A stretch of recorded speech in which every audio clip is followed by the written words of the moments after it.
I'm Debbie Peverill, and you're listening to the weekly tip from basicboardgovernance.ca. I am doing a series of 5 tips on the ways that board members act that are contrary to the things that they're taught about their duty of loyalty, their duty of care, confidentiality, items like that. So most organizations do train their board members in these duties. They do tell them they have to be loyal to the organization. They tell them they've got to keep things confidential. What may not happen enough is some specific examples of things that you're actually not allowed to do. So here's another example.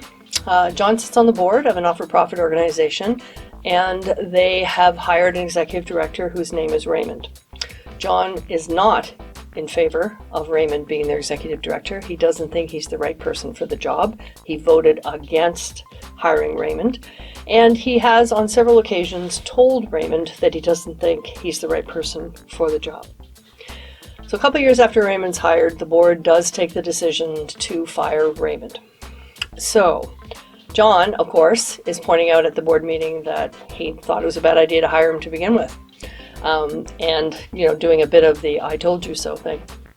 So what's wrong with this? Well, there's a couple of things. First of all, Raymond should never have been told by John that he wasn't supportive of him having that position. Once the board makes a decision, every board member is supposed to work diligently to make that happen.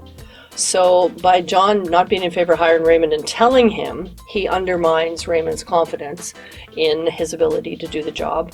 And of course, he lets Raymond know that the vote to hire him wasn't unanimous. These are not good things for someone who's, of course, trying to do a good job. So then when it turns out that Raymond isn't, in fact, the right person for the job, and who knows, maybe he would have done a better job if he'd had John's support, then John should not be pointing out to the other board members that he didn't vote in favor of hiring Raymond, because once that decision's made, everyone's in favor of it. That's the duty of loyalty. And, we need to carry on with that. The board also probably doesn't need to be hearing John say, I told you so. This isn't the kind of behavior that makes the board get along.